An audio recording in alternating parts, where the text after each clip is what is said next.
This week on Switchin Grooves, we've got a storybook ending and a shocking farewell on the dirt tracks as one driver wins his first national title in a walk-off victory while a modern-day legend announces he's hanging it up.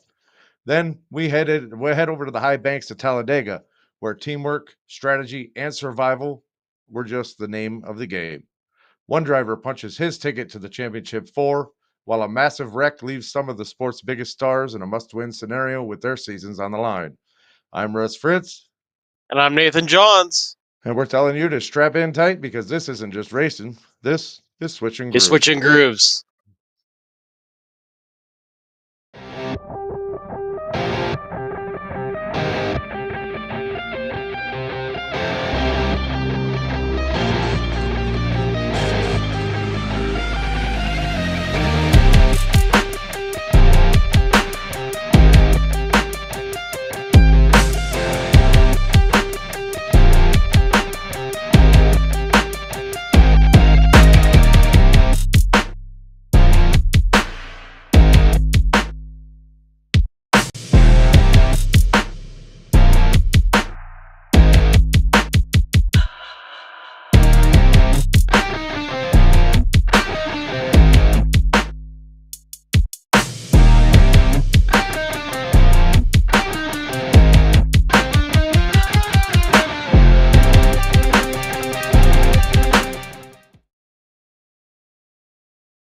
Oh, welcome back, Nathan.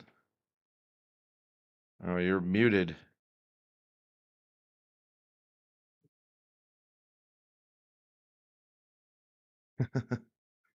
Unmute your microphone. Oh, no, it was giving me some sort of issue on my end. Welcome back. It's good to be back. It's been a rocky few weeks, so Yeah, it's good to be back and finally get an episode in. Yeah, I understand. Sorry about what's going on with you. And It happens. Honeymoon went good. Bristol was awesome. At least you had fun, right? I got a Carl Edwards hood. Oh, You should man. have seen I was on TV with it too. I'll expect to be seeing that in the background here pretty soon, I guess. As soon as I get my own little studio, I will have sheet metal everywhere. We've been collecting it since this honeymoon. I think I have more sheet metal in my house than I ever had in my life. It's kind of cool. Now we now own a Carl Edwards hood. We own a William Byron front bumper. I have a Kevin Harvick quarter panel, and I'm sure I have other sheet metal somewhere. I'm starting to run out of room to put it all. Well, my studio is still tore apart, so I'm still in a temporary studio right now. We got to get you some dirt panels for yours. That's all right. I collect the diecast more than anything now. We got to get you some dirt racing sheet metal. I got the NASCAR stuff. You got to get some dirt stuff. That's the thing. They don't use Saying a a lot of wing sheet panel metal. in the back or something. They Kyle Larson's wing panel or something. They use mainly aluminum rather than just sheet metal. Still, we'll get a wing sail panel for you in your background. It takes up too much space. But I have been looking at possibly raffling some off if I can get my hands on some. So, this sounds fun. Yeah, that would be good. Possibly talk to some of the drivers, the teams. Say, hey, donate those to us, and that'd be cool. Let us raffle them off, and then we'll give you part of the money. That'd be cool to pay for it, because I know a lot of them sell them for a couple $100 a piece or whatever sometimes. So that'd be pretty cool. Yeah, help them out, help the show out, so we could help pay the bills. I mean, this subscription for this service that we use don't pay itself. Oh, it's like $250 a year. So. Oh yeah. Well, let's get this show on the road. I missed a lot. All right. Well, when it comes to a lot of things that you've missed, it's been quite a bit. So. Oh, I know. We'll start off with the dirt track like we usually do and head over to NASCAR. So, the past 2 weeks at American Motorsports delivered a powerful mix of coronation, chaos, and conclusion across the racing landscape. In the world of sprint car racing, the Kubota High Limit Racing season reached its dramatic finale, crowning a new champion while the sport processed the stunning news of a legend's retirement. The World of Outlaws saw its championship battle intensify with dramatic on-track clashes. At the same time, the NASCAR playoffs rolled through the high-speed ovals of Las Vegas and Talladega, where the round of 8 completely reshuffled the championship picture, locking drivers into the finale and leaving a host of others with their title hopes hanging on by a thread. This report breaks down the pivotal race weekends that have defined the road to the championship. So first, what I'm calling a shifting landscape. Sweet's pivot and the battles that define a new era in sprint car racing. Well, the 2025 sprint car season will be remembered not only for the battles on the track, but for a seismic shift in the sport's foundation. At the center of this transformation is Brad Sweet, a generational talent who, at the peak of his influence, chose to redefine his role with the racing world. His departure from full-time competition marks the definitive end of a dominant era and the beginning of a calculated pivot for an all-time great driver to be a powerful magnet. So the setting was a Kubota High Limit Racing Awards banquet on Saturday or Sunday uh, in Fort Worth, Texas. So, intended to celebrate the season's accomplishments, it actually became a historic moment of transition and visibly emotional and choking back tears. The driver, known for his intense focus, announced his retirement from full time racing. On stage with him were his daughter and his team owner of 18 years, Casey Kane, a poignant tableau to representing the family and the professional loyalty that defined his entire career. Sweet's decision to step away at age 39 was the culmination of a long term strategy accelerated by the physical and mental realities of the sport. A severe concussion suffered in an Eldora crash during the during this season actually served as a stark reminder of the sport's inherent dangers. An accident Sweet called an eye-opening experience. This retirement is less than an ending and more of a strategic redeployment of his focus. For years, Sweet has been meticulously building a post-driving career. This business portfolio actually includes co-founding High Limit Racing, along with his brother-in-law Kyle Larson, promoting events at Placerville and Silver Dollar Speedways, and acquiring the NARC 410 Sprint Car Series. To understand the gravity of his announcement is to understand the sheer dominance he exerted over sprint car racing. His career statistics place him firmly in the path of the sport's legends. His reign was defined by 6 consecutive national 410 sprint car titles from 2019 to 2014, an achievement that puts him on the exclusive company of Donnie Schatz and Steve Kinzer. His 106 nationally touring wins include the sport's most coveted trophies, the 2018 Knoxville Nationals and 2 Kings Royals. What made Sweet so formidable was not just his ability to win on the biggest stages, but his relentless consistency. He perfected a method of cerebral dominance, masterfully accumulating points and making it nearly impossible to defeat him over a grueling 80 race season. So it sucks to see him go, but it is what it is, you know. He was I one can understand the decision. he's one of the sport's best, and he's definitely going to be a Hall of Famer, and he's already got a seat just waiting for Mhm. him in the Hall of Fame over there in Knoxville.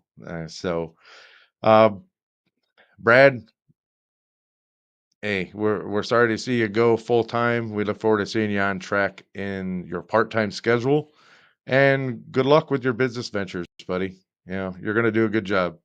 We love watching High Limit. You guys are doing a great job with it, and thank you for bringing it to us. So, moving on. Well, the dirt track wars, the High Limit and World of Outlaws battle for supremacy. While Sweet's career pivot actually signifies a long-term change, the immediate battle for supremacy raged on across 2 pivotal weekends. Kubota High Limit Racing, well, Sweet's resurgence and Abreu's coronation. The final stretch of the Kubota High Limit Racing season began at the Heartland of America Showdown at Lakeside Speedway in Kansas City on October 10th uh, and 11th. I forgot to put that in there. The weekend actually kicked off with a statement victory from non-series regular Brent Marks, who led all 25 laps of the Friday night feature. And while Marks celebrated, the championship picture tightened as the points leader Rico Abreu finished a distance ninth. allowing Brad Sweet to actually gain ground with a third place finish. On Saturday, Sweet delivered a champion's performance. Mired in an uncharacteristic 28 race winless streak, he emphatically broke the slump when it mattered most. Starting fourth, Sweet made a daring move on lap 10, splitting two lap cars and diving under leader Ryan Timms to seize a lead that he would not surrender. The crucial victory slashed Abreu's championship lead to a mere 30 points heading into the finale. And then all eyes turned to Texas for a two-night Bikini Zone All-In Championship weekend. And that was on October 17th and 18th, just this past weekend. On opening night, Abreu demonstrated why he was the driver to beat. Under immense pressure, he delivered his 12th win of the season, making a decisive pass in lap traffic at the halfway point to take command and extend his points lead to a comfortable 40 points. Excuse me, I got a cold here, so. And if night one was a display of clutch performance, the finale was a statement of pure dominance. In a storybook conclusion, Abreu delivered a true walk-off victory, winning not only the title but also the final race of the season in emphatic fashion. Starting from the outside front row, he immediately took the lead and led all 30 laps to seal the championship. The victory lane celebration was twofold. Abreu collected a $50,000 check for the race win and a $250,000 prize for the season championship. And over to the World of Outlaws, the East Coast drama and the Midwest showdown. Well, the World of Outlaws actually embarked on a critical East Coast swing on October 10th and 11th. At New Egypt Speedway, Carson Macedo put on a masterful performance in his first ever appearance at the track, leading all 30 laps to claim his 11th win of the season. The following night at Lincoln Speedway, local hero Anthony Macri made a stunning return to racing just 2 days after being cleared from a back injury. Macri blasted around pole sitter David Gravel on lap 2 and dominated the rest of the event, scoring a popular victory for the PA posse. The race's biggest story, however, was the catastrophic mechanical failures for the top two in points. Both leader David Gravel and second place Carson Macedo suffered engine failures, blowing the championship race wide open and allowing Buddy Kofoid to slash Gravel's lead from 148 points to a vulnerable 106. The tour then headed to the Midwest, where the title fight intensified at Lincoln Park Speedway in Putnamville, Indiana on October 17th. The night featured a bare-knuckle duel between Gravel and Kofoid, and after Kofoid took the lead early, Gravel reclaimed the top spot on lap 13 in traffic. Kofoid then moved up to the cushion, and reeled Gravel back in, setting up a green-white checkered finish. On the final lap, the two battled wheel to wheel into the final corner, and as Gravel slid up toward the cushion, he made contact with Kofoid, who was actually already occupying the lane. Kofoid spun to a halt while Gravel drove on to the victory. The incident, which Gravel called a racing deal, extended his points lead to 138. Well, I'm going to stop there and give my opinion about it. So that's what this show's about. My opinion, a lot of people say it was a racing incident. I'm not gonna sit here and sugarcoat it like some of the other streamers do. I'm not gonna sit here and kiss David Gravel and his team's ass like some of the other streamers do. You know, I'm gonna tell you this. I believe you knew Buddy was there, and I believe you didn't care, and that you were just gonna slide up and hope he would back off and give it to you. That's just the way I feel about it. Coming from somebody who hasn't followed this points battle at all and only saw the clip in the moment, it definitely looked like it was done on purpose. It didn't look like he, didn't know he was there. It looks like he just threw it up there and didn't care if he was there or not. That's Well, coming from somebody who watched that for the first time with no background on the situation, knowing it was a points battle. I had no idea. But just watching that move made it look like he was tired of racing them and put him in the fence, is what it looked like to me. and I'm gonna tell you why I believe he did it. And why I believe it was an intentional move. It may not have been an intention to spin out or wreck anybody. I will give him that. But the move itself was intentional. Buddy was up there. Buddy likes running the top side. That's usually where you'll find him. But David knew he was up there. He had to go to the bottom to pass him back. So he knew he was there. And the lap before, Buddy put a short slider on David, like a very, very short slider on him, barely crossing over the front of his nose. And let's go back to earlier this season when David was online complaining about Kyle Larson doing the same stuff. I remember when him and Larson got into it earlier this year. I believe that was at Eldora too. It's either Eldora or Knoxville. But that's why I feel it was done intentionally. So it was okay. I didn't like that, so I'm going to do this. And David gave the same speech that he's given 4 or 5 different times this year. I didn't mean to wreck him intentionally, and we're friends, but on the racetrack, yada yada. It was the same old speech that we've heard. It's like it was rehearsed, like it's memorized. It's all the exact same wording. Mm-hmm. And you just get tired of hearing it. David is very talented, and I will give him that. And he doesn't need to do moves like that. If you're gonna get beat, then you're gonna get beat, man. Take it like a man, take it like a professional, and move on. Yep. Either way, you have this championship locked up. Buddy would have to beat him by 6 positions every race the rest of the year to make up that 106-point deficit. Yes, it's doable, but it's not likely because of the talent and the crew that David has behind him. That team is fast, the team is good, David's talented. So it's not likely that's going to happen. So why pull a shit move like that? Just my 2 cents, and I'll move on. So the weekend actually concluded on October 19th at Angel Park Speedway, where Sheldon Haudenschild actually put on a show from the 3rd starting position. Known for his prowess on the high side, Haudenschild found speed against the cushion, battled past Emerson Axel for the lead, and pulled away to secure his 4th victory of the season. So congratulations to him. I know he's been having some trouble, and that he's actually leaving that ride next year. So silly season heats up. The confluence of these events, a legend's exit, and the crowning of a new champion actually has set off a flurry of silly season moves. With Sweet stepping away, the Casey Kane 49 Racing became the most coveted seat in the sport. All indications are that KKR has actually tabbed 20-year-old Dazen Pursley to fill those formidable shoes. Pursley, the reigning 2024 USAC National Midget Champion, has already proven his mettle with the high limit victory in 2025 and represents one of racing's most inspiring comeback stories after recovering from a severe spinal cord injury back in 2021. Elsewhere, the Stenhouse Junior Marshall Racing Team announced they are hiring Spencer Baston to pilot the number 17 for 2026 that Sheldon Haudenschild is leaving. And that actually provides a crucial career lifeline for the talented driver after his release from another team earlier in the year. So hopefully we see the Spencer next year that we've been seeing here lately, not the one that we saw earlier in the season. So he's very, very lucky for him. And I hope he takes full advantage of that and does well. So NASCAR, now your thing.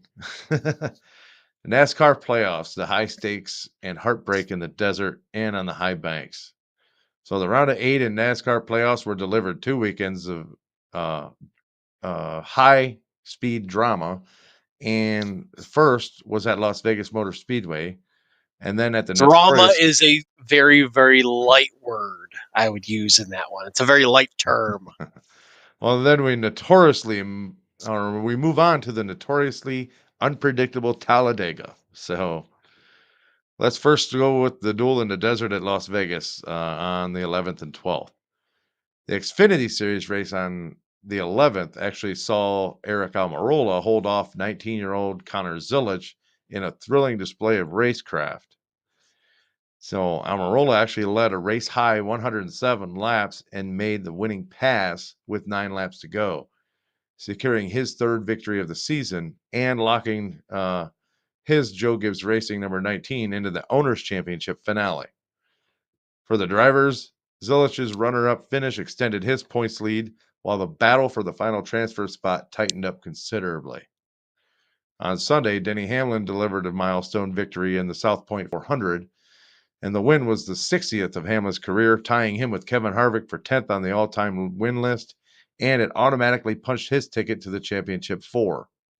A late race pit stop for 4 fresh tires actually proved to be the winning strategy, and as Hamlin carved through the field and passed teammate Chase Briscoe for the lead with just 4 laps remaining, the race was catastrophic for 2 other contenders.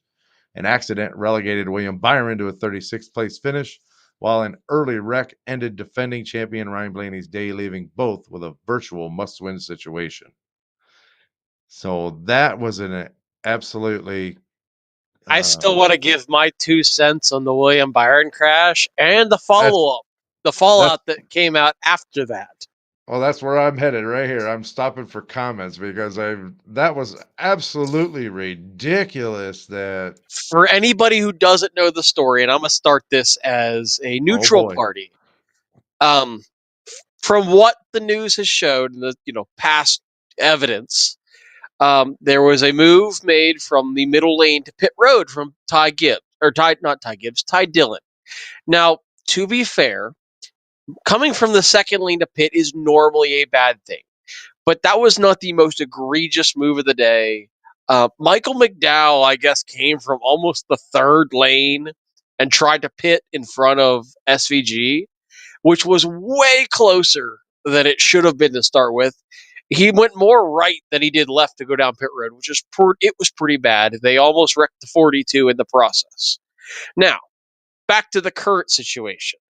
Ty Dillon, I for all I can understand, he knew for a lap that he was going to pit, and the spotter, I guess, never said anything to the 24 spotter. So as Ty Dillon goes to pit road, rather than ride the white line and slow down, he slides up to the second lane and then tries to dive down in. Well, with William Byron having no warning, because spotter of the 10 never gave the 24 spotter warning to let him know, they collided. They actually ended up taking the 42 car out for the second time in a row. He was involved in a close contact incident on pit road, absolutely destroying William Byron's car. It essentially ripped the entire right front fender the entire way back to the door off the car. I've never seen somebody hit so hard and not just drive through somebody. First off, it was very, very, very hard impact.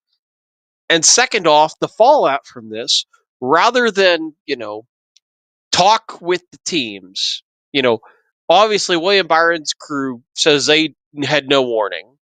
Ty Dillon's spotter had apparently, or Ty Dillon had no idea he was coming.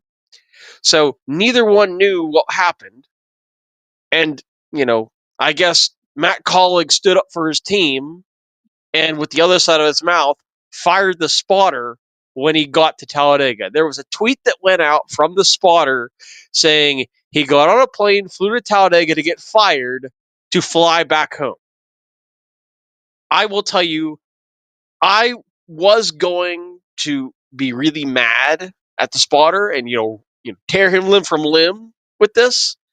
But honestly, I don't feel like he should be the one who should be getting the brunt of this.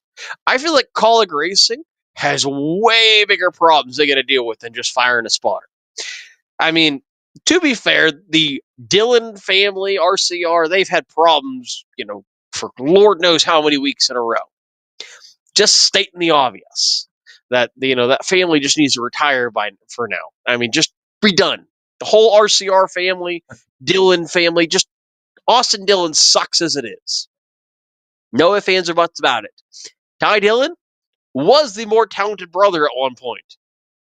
He still is related to Austin Dillon. They all still do not, belong in NASCAR anymore.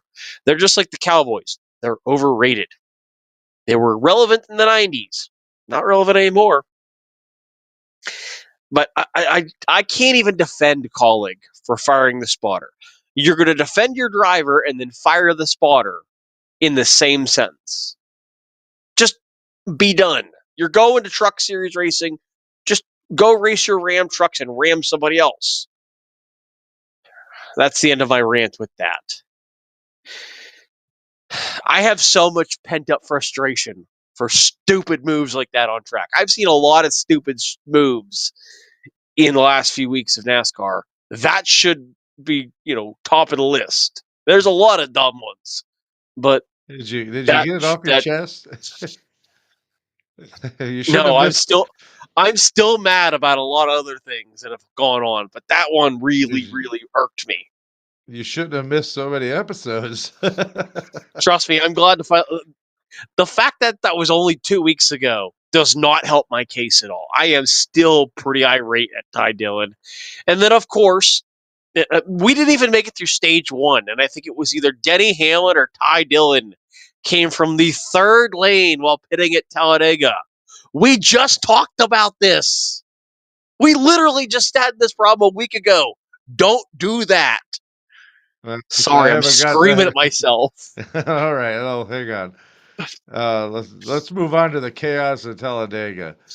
So that was the 18th and 19th this past weekend. So the Xfinity Series race at Talladega was actually an exercise in survival.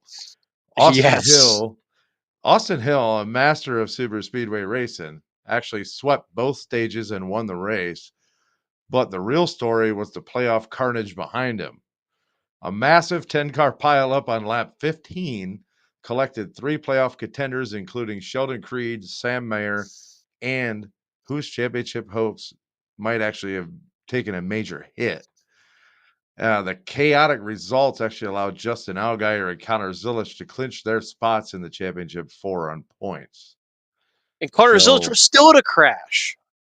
Yeah, and he still clinched his spot. That's crazy. That's just crazy to me how far out he is and still wrecked and still made it. I'll make my championship pick right now. I think Connor Zilisch is going to be the one to beat in Phoenix. I'll make that call right now. I really think Connor Zilisch is going to be the man to beat. It's going to be close, though. Sunday's Yellowwood 500 was actually a quintessential Talladega spectacle. The race featured an incredible 77 lead changes, but it was a perfectly executed team strategy from Joe Gibbs Racing that actually sealed the win. On the final lap of overtime, Ty Gibbs gave his teammate Chase Briscoe a powerful push, and that actually propelled him to the lead and the victory. The win it doesn't help. It doesn't help. Sorry, go ahead.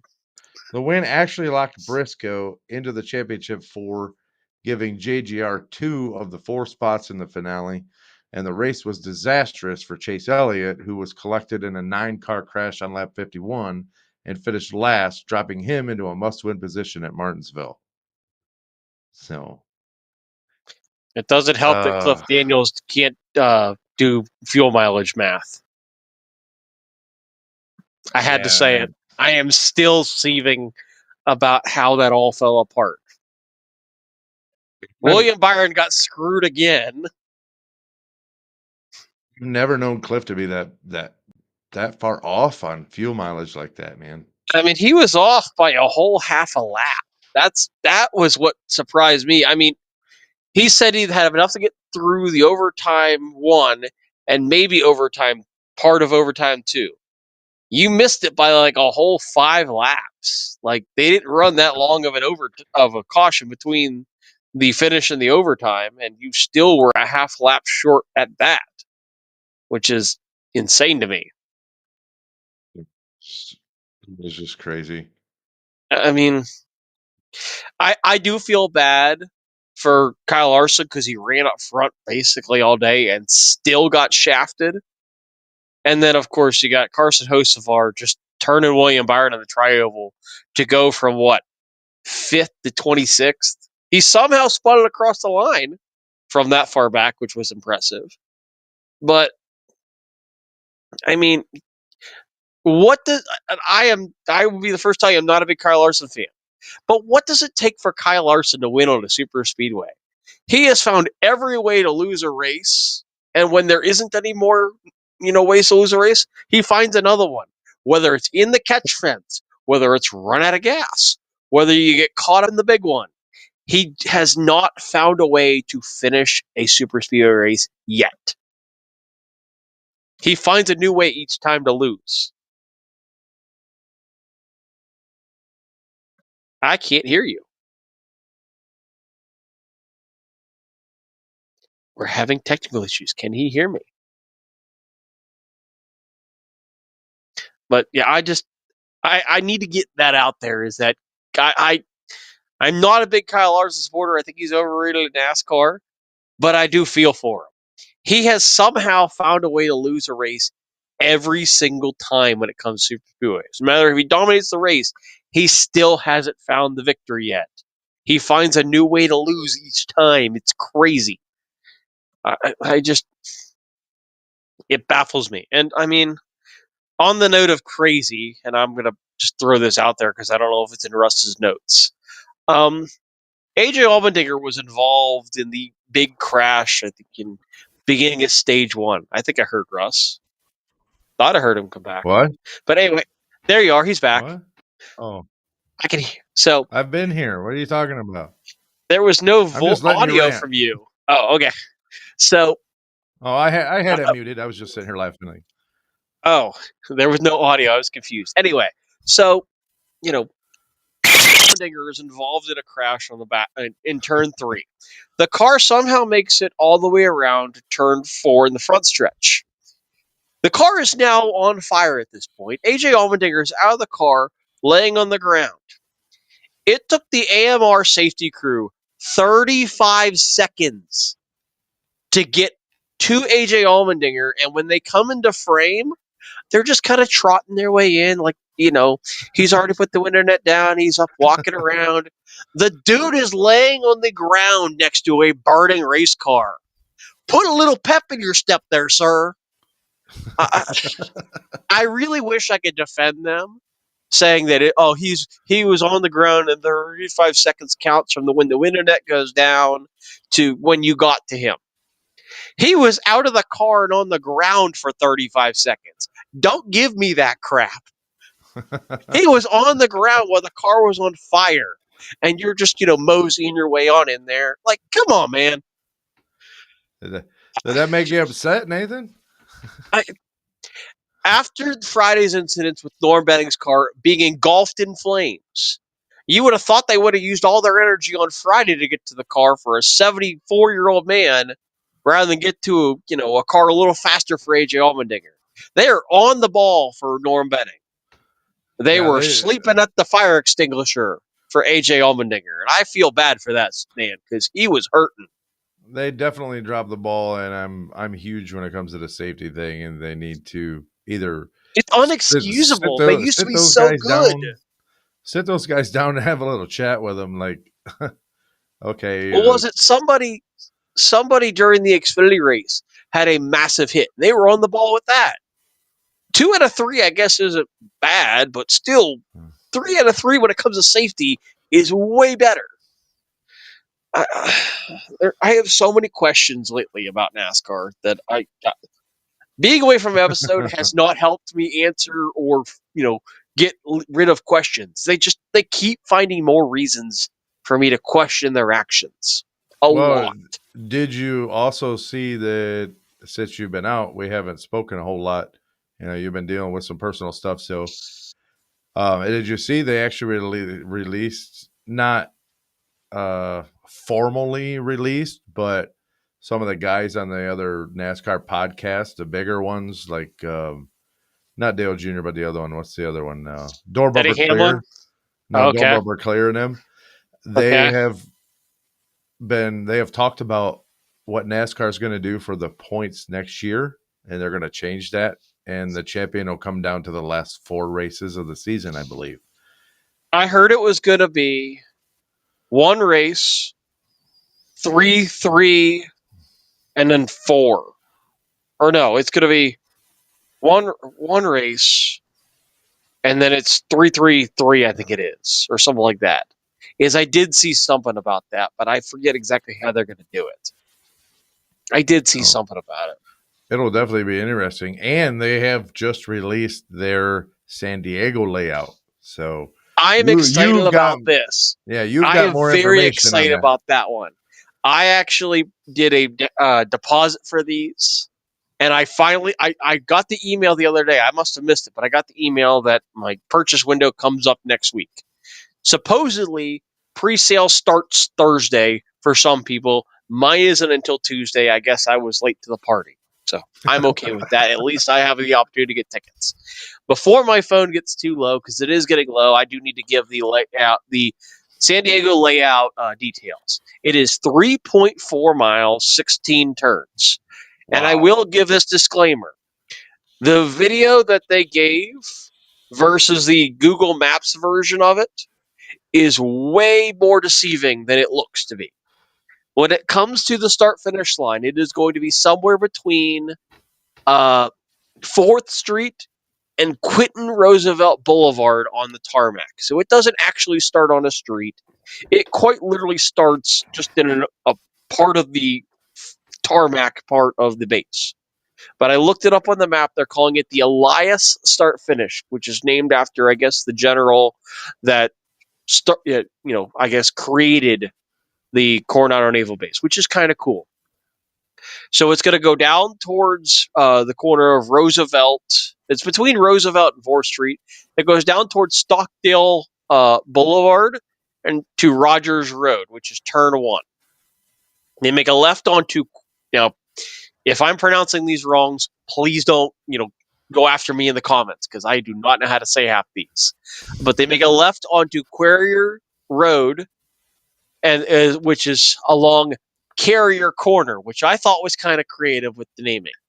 So that is going to be turn 3, 4, and 5. They turn left onto Quarrier Road to go along Carrier Corner to Wright Avenue and Row Road, which is turns 3, 4, and 5. So basically, they're going out towards the ocean or the bay part of San Diego.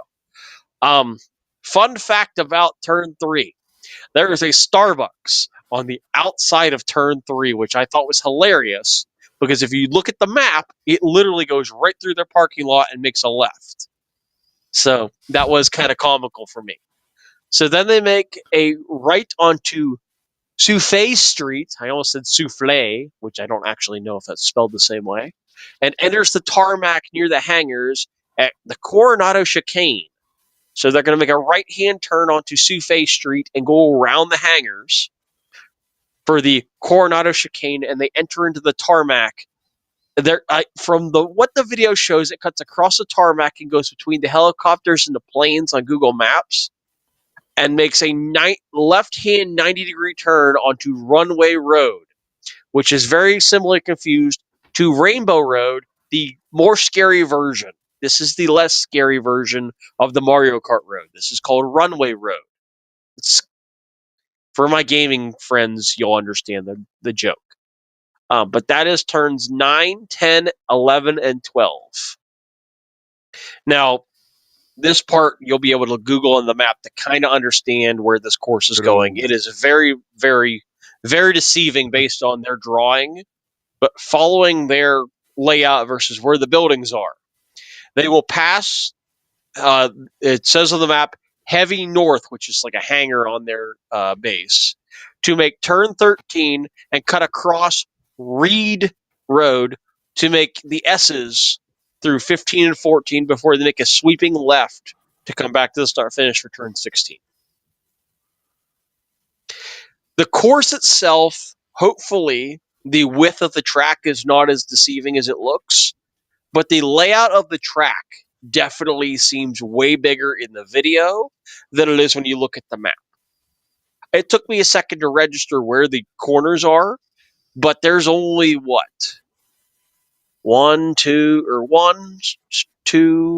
three, 4, 5, 6 streets out of the entire circuit they actually use. The rest of it is just walls put on the tarmac, which is kind of interesting. I will say that they did not use the hangar or the runway whatsoever on Runway Road. It did not make a whole lot of sense to me.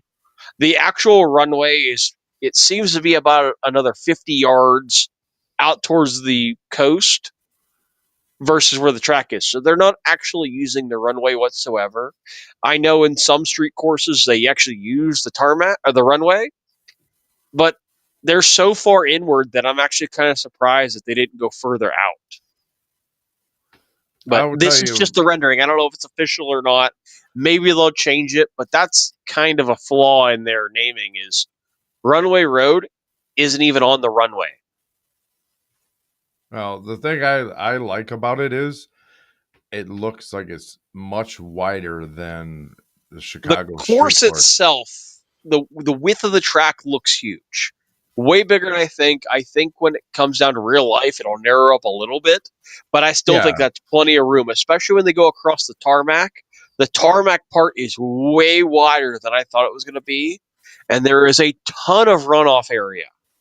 I noticed that almost immediately that once you get off of what was it?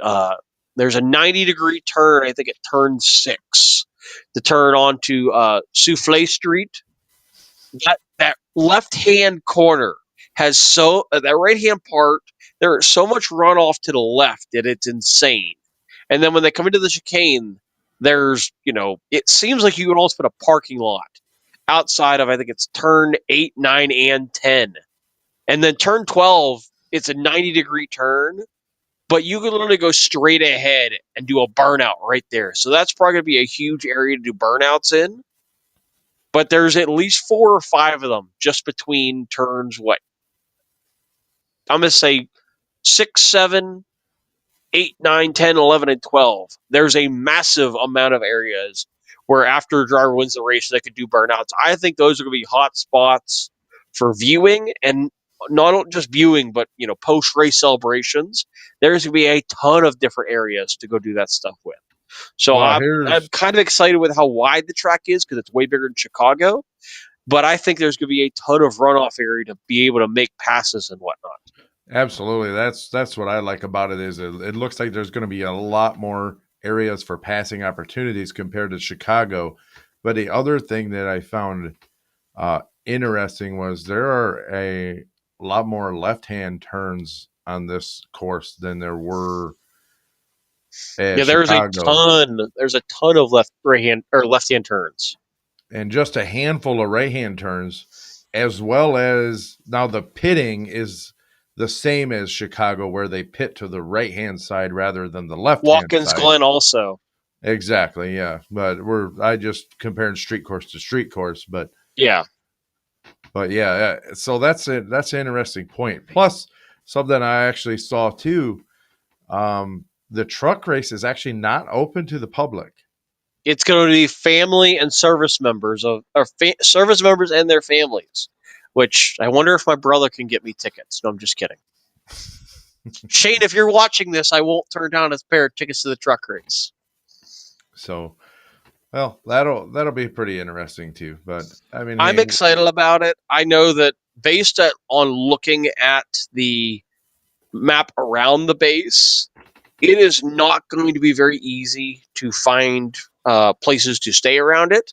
You're going to want to stay on the mainland because there is not a whole lot actually on that little inlet for housing. Unless you know somebody who lives on the base, there's basically nothing from the street course the entire way to the Mexico border on that little inlet. There's only one bridge in. So if you're going to the race, make sure you leave early because there's going to be all kinds of traffic getting across that bridge into the base.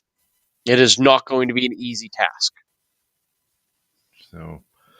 But with that said, Nathan, I know your battery's getting low, and I'm getting there.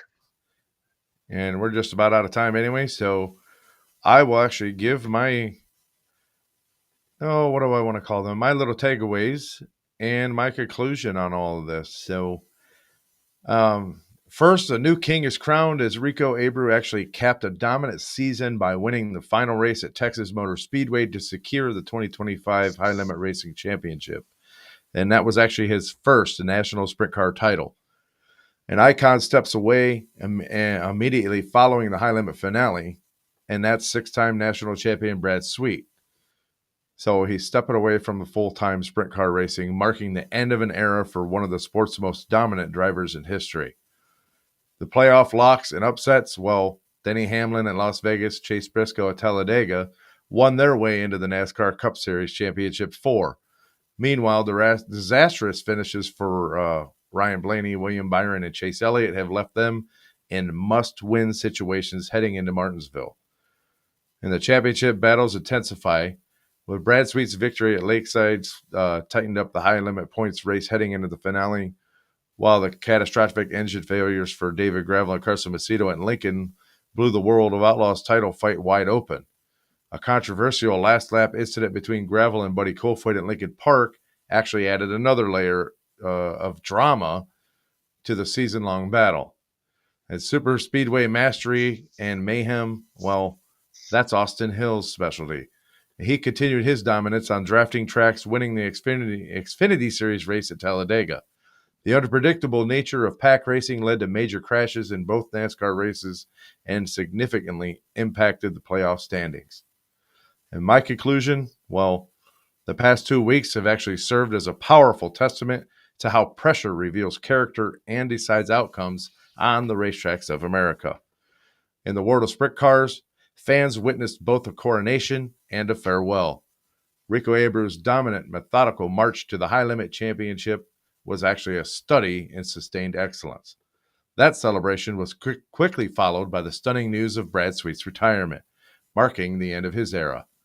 In NASCAR, opportunistic victories by Denny Hamlin and Chase Briscoe showed how strategy and execution can conquer chaos. For others, like Chase Elliott and Ryan Blaney, the period was a brutal reminder of how quickly a season's worth of work can be undone. Ultimately, whether it was a championship celebration, a shocking announcement, or a last lap pass for a shot at the title, these 2 weeks were defined by a series of decisive moments, and those will resonate long after the dust has settled. So, my takeaway, it's time to go rock for a clock. But I'll tell you what, Nathan, that's going to do it for this episode. But remember, we bring you insane motorsports moments, professional breakdowns, and adrenaline-packed edits every single week. Don't forget our own opinions. Whether you live for those sideways, mudslinging dirt slide jobs, or the door-banging, paint-trading action in NASCAR, you belong right here. Hit that subscribe button now so you never miss a finish. And until next time, keep switching grooves. I'm Russ Fritz. And I'm Nathan Johns. Say it, race hard. Stay safe. And we'll see you there. Good night. Bye, everybody.